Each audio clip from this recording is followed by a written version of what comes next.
Merci beaucoup Yves, je donne la parole à Alexia pour le décryptage littéraire. Merci.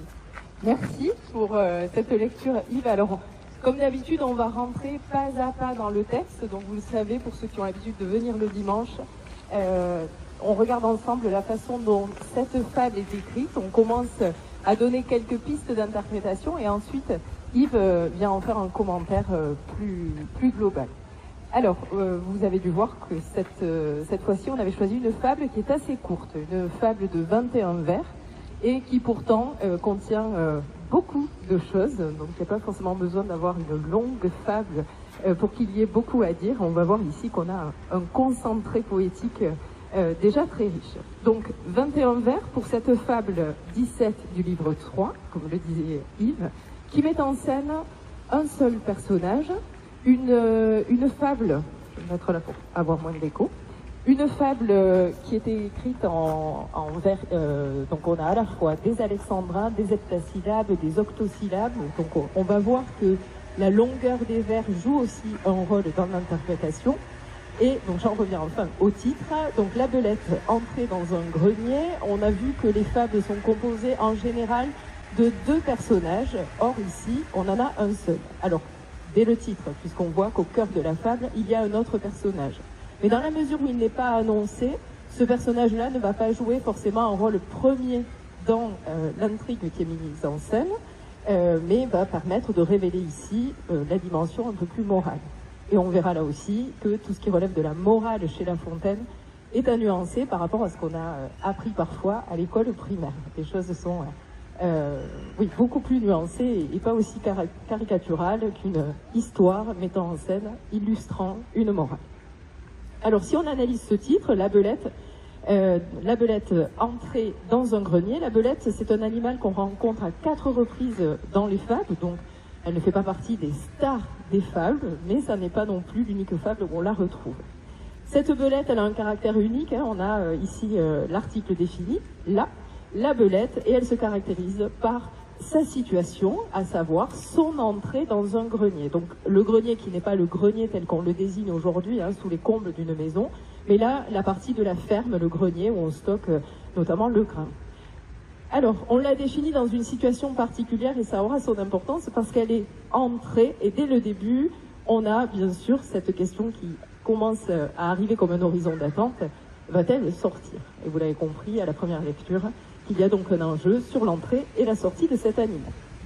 À partir de là, ce que l'on fait quand on lit les fables de La Fontaine ensemble, c'est qu'on essaie de dégager une structure en plusieurs temps. Donc on voit ici, de façon assez classique, 3 mouvements dans ce texte. Hein. Un premier mouvement qui va du vers 1 au vers 10, enfin vers 9 exactement. On a une bascule au vers 10. Donc dans le premier mouvement du texte, on va avoir la présentation du personnage et de la situation initiale. Puis un mouvement de bascule qui va ensuite porter sur la question de l'entrée qui tente à devenir une sortie. Et enfin, quelques vers qui généralisent le propos. Et on verra que cette fin de fable est un peu particulière parce que cette fois-ci, elle ne nous laisse pas sur une morale explicite, immédiatement intelligible. Alors, si vous voulez bien, entrons dans le texte. Damoiselle belette, au corps long et floué. Donc, on va voir que le personnage va avoir différentes désignations. Damoiselle belette, une façon déjà de marquer un peu l'ironie, la distance avec ce personnage qui est caractérisé par le fait d'être mince. C'est le cas de l'animal et ça a son importance dans cette fable. Puisque grâce à sa finesse, Damoiselle belette entra dans un grenier par un trou fort étroit. On a là comme ça une succession de prépositions qui nous montrent ce cheminement quasiment comme un rétrécissement au fur et à mesure du vers.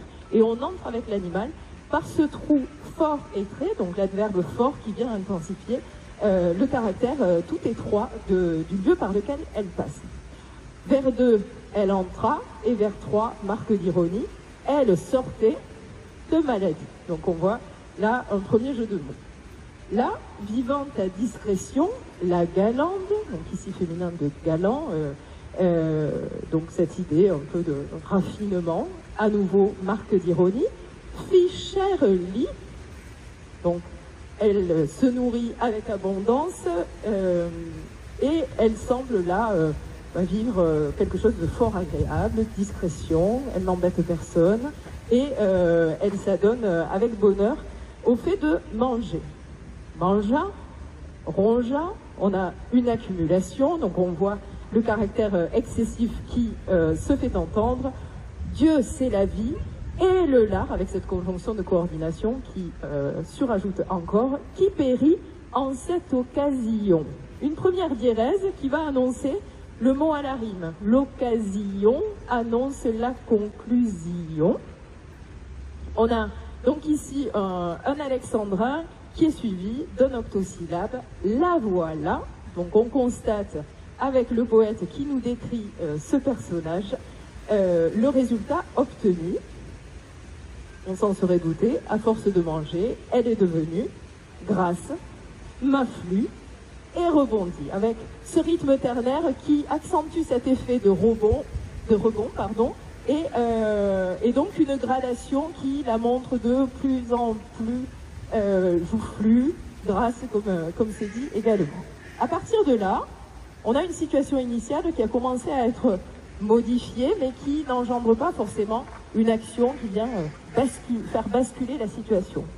Ce n'est pas sa situation à elle, mais un petit bruit qui se fait entendre et qui va venir changer les choses. Au vers 10, au bout de la semaine, donc on a une expression temporelle qui nous indique que les choses n'ont pas forcément mis longtemps, ayant dîné son sou, elle entend quelques bruits, veut sortir par le trou.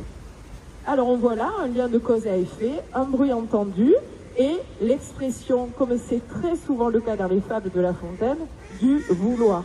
Le personnage va être dans le désir de réaliser quelque chose et on sait très bien qu'en général, quand La Fontaine annonce le vouloir, et bien juste après, il va y avoir la question du pouvoir.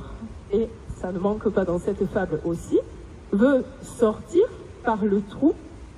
Donc le trou, un article défini qui désigne bien le même endroit par lequel elle était passée, ne peut plus repasser. Donc voilà, la négation qui marque l'impossibilité de le faire. Et puis ce verbe repasser avec ce préfixe itératif qui montre qu'elle est bien en train d'essayer de reproduire une action qu'elle avait initialement réalisée. Et croit s'être méprise. Si ça ne fonctionne pas, c'est bien qu'il doit y avoir un souci. Et le souci, ça ne peut pas venir d'elle en termes de ce qu'elle aurait pu faire, mais ça doit être simplement une mauvaise interprétation spatiale. Alors ce qui est amusant, c'est qu'on entend l'ironie du poète derrière. Si elle s'est méprise et que tout à l'heure elle sera surprise, c'est qu'elle est encore aveugle de ce qui va lui arriver, mais que l'on commence à entendre nous, à savoir le fait qu'elle est prise. Après avoir fait quelques tours, alors ce qui est intéressant, c'est de voir que cet alexandrin précédent devient un octosyllabe, donc on voit un vers qui était effectivement beaucoup plus grand, devient tout à coup plus petit, et pour cause, se déplace avec liberté dans le grenier. Après avoir fait quelques tours, c'est, dit-elle, comme d'habitude chez La Fontaine, on a la prise de parole du personnage. Ici, avec un présent de vérité générale, c'est l'endroit, me voilà bien surprise. C'est, dit-elle, l'endroit, me voilà bien surprise. Donc il y a bien un problème. Parce que ce n'est pas du tout une erreur de représentation dans l'espace, c'est bien le même endroit. Donc il va falloir analyser tout ça. On le voit ici, le poète place au centre du vers le pronom personnel « me » comme encadré par les autres mots et pris au piège. Au vers 15, j'ai passé, et on fait un écho au verbe repasser qu'on a identifié quelques vers plus tôt. J'ai passé par ici, un écho à l'endroit du vers précédent, depuis 5 ou 6 jours. Même évocation de la semaine passée qui était annoncée au vers 10. Donc il y a bien énormément de similitudes entre des choses précédemment énoncées et celles qui sont ici énoncées à nouveau. Alors c'est un personnage extérieur à la scène qui va venir débloquer cette situation. Un rat, avec ici un déterminant article indéfini, donc peu importe quel est ce rat, en tout cas ça n'est pas un personnage anodin par rapport à la belette, hein, on est dans la même catégorie d'animal, mais qui lui, pour le coup, est beaucoup plus présent dans les fables et qui est souvent le symbole d'une forme de ruse et de réussite dans les intrigues. Un rat qui la voyait en peine, donc qui observe, au même titre que nous, lecteurs qui observons depuis le début, un peu avec amusement, lui dit « Vous aviez lors la panse un peu moins pleine. Vous aviez l'utilisation de l'imparfait qui montre que cette fois-ci, il ne s'agit pas d'analyser la situation au présent, mais bien de faire la comparaison avec ce qu'il s'est passé, et il la renvoie effectivement au caractère outrancier de sa gourmandise, tout en s'amusant de tout cela avec la modalisation ironique un peu moins pleine, pour ne pas dire complètement différente. Vous êtes maigre entrée, il faut maigre sortir. Alors on a là, une fois de plus, un de ces vers qui montre la virtuosité poétique de La Fontaine, un alexandrin avec une césure à l'hémistiche, une construction en parallélisme qui ressort avec la répétition de l'adjectif maigre, et également l'antithèse entre entrer et sortir, chaque fois au bout du segment, donc placé au centre du vers pour le mot entrer et placé à la fin du vers pour le verbe sortir, avec une nuance qui cette fois-ci est porteuse de leçon, hein. Vous êtes maigre entrée, hein, donc c'était le constat de départ, et maintenant l'expression de l'obligation, il faut, donc le rat donne ici la conduite à tenir et l'application sans concession, puisqu'on a là aussi des présents de vérité générale.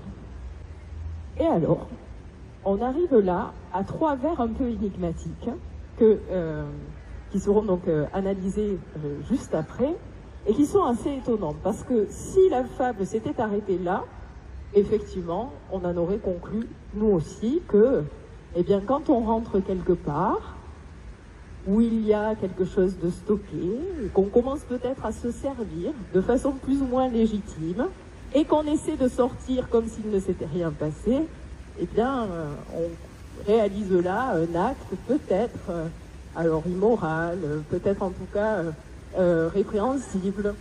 Et de fait, la morale pourrait s'arrêter là. Or, La Fontaine ne s'arrête pas là, il continue, et on ne sait plus bien qui parle. Est-ce le rat? Est-ce le poète? Le rat s'adresse-t-il à la belette? Le poète s'adresse-t-il à nous?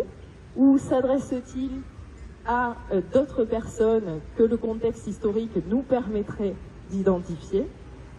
Ce que je vous dis là, et on a à nouveau l'évocation des verbes de parole, on le dit à bien d'autres. Mais ne confondons point par trop approfondir leurs affaires avec les vôtres. Alors de qui parle-t-on? Que sont ces affaires? Quelles sont les différences entre les affaires de la belette et d'éventuelles affaires qu'on évoque comme ça, de manière implicite? Est-ce qu'on parle du fait de trop manger, de s'engraisser, ou de s'engraisser au sens métaphorique? Est-ce qu'on parle du fait d'accumuler des biens en entrant dans un endroit où on les aurait malicieusement dérobés? On est en 1668. Tout à l'heure, on en saura davantage sur le contexte historique et la personne qui se cache peut-être derrière cette leçon de morale. Pour conclure, on peut au moins dire que cette brève fable nous montre combien on peut être pris à son propre piège, puisque personne n'est venu enfermer la belette dans le grenier, elle s'y est enfermée toute seule. C'est peut-être ainsi qu'il faut comprendre toute l'ironie du poète et les deux derniers vers, en se gardant d'une dénonciation trop explicite. Il laisse au lecteur le soin d'interpréter et, si je peux, un petit jeu de mots, le soin de nous en sortir. Merci.